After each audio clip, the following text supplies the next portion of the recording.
সমস্যাটা ছিল মূলত জলসংকট, আর সেখানে পাইপলাইন বসানোর কাজ চলছিল। পাইপলাইনে ফাটলের জেরে হাওড়ার এই বেলগাছিয়া এলাকা, যেখানে তীব্র জলসংকট ছিল, সেই পাইপলাইন সারানো হলো, কিন্তু তারপরে কি হলো, রাস্তায় ফাটল ধরে গেল। আর পার্শ্ববর্তী যে সমস্ত ঘরবাড়ি রয়েছে সেখানে শুধু ফাটল ধরেছে এমনটা না, বেশ কিছু বাড়িঘর একেবারে ভেঙে পড়ার উপক্রম হয়েছে, আর তাতেই কিন্তু রীতিমতো ঘর ছাড়তে হয়েছে মানুষজনকে। বিদ্যুৎ বিচ্ছিন্ন করা হয়েছে যাতে বড়সড় কোনো দুর্ঘটনা না ঘটে।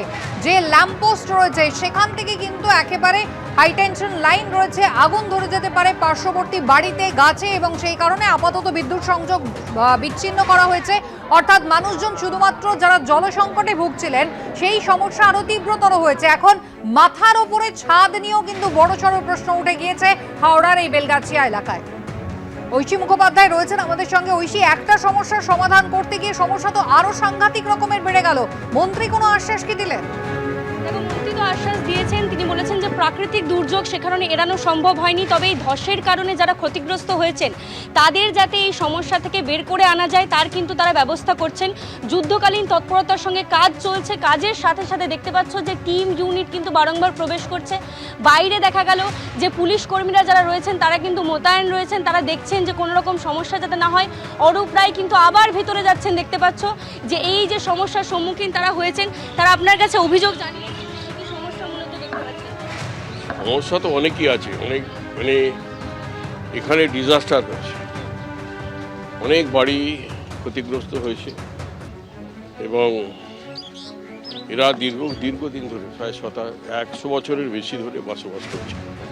তো সুতরাং আমরা এদের প্রতি সহানুভূতিশীল। সরকার অত্যন্ত সহানুভূতির সঙ্গে বিবেচনা করবে কীভাবে কী করা যায় না করা যায়, এক্সপার্টদের সঙ্গে আলোচনা করে কী পদ্ধতি এখান থেকে কীভাবে সলিড ওয়েস্ট ম্যানেজমেন্টের মাধ্যমে বা যে কোনো পদ্ধতিতে এই ভ্যাট সেখান থেকে ভাগাড় এখান থেকে সরানো যায়, সেটাও চিন্তাভাবনা সরকারের আছে।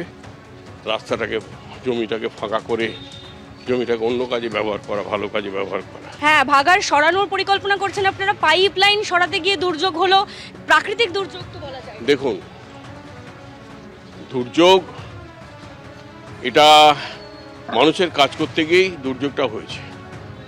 এখন সেখানে সরকার চিন্তাভাবনা করছে কিভাবে এদের পাশে থাকা যায়, কিভাবে এদের সমস্যাগুলো দূর করা যায়, এবং ইতিমধ্যে এদেরকে শিফট করে যারা ক্ষতিগ্রস্ত অলরেডি হয়ে গেছে, যাদের বাড়ি না এই ধরনের আমাকে প্রশ্ন করবেন না, আমি উত্তর দিতে পারবো না আপনাকে। পরিকল্পনায় কোনো শুনুন, কাজের মধ্যে কাজ করেছেন, ঘটনা ঘটেছে, বিপদ হয়েছে, বিপদে মানুষের পাশে আমরা আছি এবং যারা ক্ষতিগ্রস্ত হয়েছে, যাদের বাড়ি প্রায় ডিস্ট্রয় হয়ে গেছে, তাদেরকে তুলে নিয়ে গিয়ে শিফট করে অন্য জায়গায় রাখা হয়েছে। তাদের খাওয়া দাওয়ার ব্যবস্থা করা হয়েছে বিভিন্ন ক্লাবে, বিভিন্ন স্কুল বাড়িতে, বিভিন্ন জায়গায়। এখন কি পরিকল্পনা, যাদের মাথার উপর ছাদ নেই, আস্তানা নেই? পরিকল্পনা এটা এক্সপার্টদের সঙ্গে আলোচনা পরিকল্পনা করা হবে। আমি এলাম, দেখে গেলাম, এটা নিয়ে আলোচনা করব।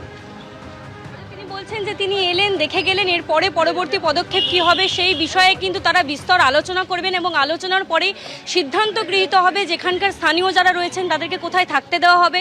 ভাগাড় সরিয়ে নিয়ে যাওয়ার পরিকল্পনার কথাও তিনি বললেন যে আলোচনা ভিত্তিতে কিন্তু সিদ্ধান্ত গৃহীত হবে। এবং যেমনটা দেখলে যে তিনি এসে কিন্তু সম্পূর্ণ এলাকাটি পরিদর্শন এবং এখানে যারা রয়েছে স্থানীয়রা তাদের সঙ্গে দেখা করে কথা বলে বিষয়টা বোঝার চেষ্টা করলেন এবং কী কারণে কী জিনিস থেকে এই জিনিস ঘটেছে এবং পরবর্তীতে তাদের সমস্যার সমাধান করার জন্য কি করা যেতে পারে সেই বিষয়ে কিন্তু আলোচনা করবে বলে জানিয়ে গেলেন। একেবারে বুধবার রাত থেকে যে সমস্যার মধ্যে পড়েছিলেন উত্তর হাওড়া এবং শিবপুরের 22টি ওয়ার্ডের মানুষ, তা ছিল জলসংকট, এবং সেখানে পাইপলাইন মেরামতি করতে গিয়ে বিকল্প পাইপলাইন বসাতে গিয়ে একেবারে রাস্তা ভেঙে গেল। শুধু তাই নয়, বাড়িগুলো যেগুলো রয়েছে এলাকায় সেগুলোতে কোথাও ফাটল ধরলো, কোথাও একেবারে বাড়ি ধসে পড়লো।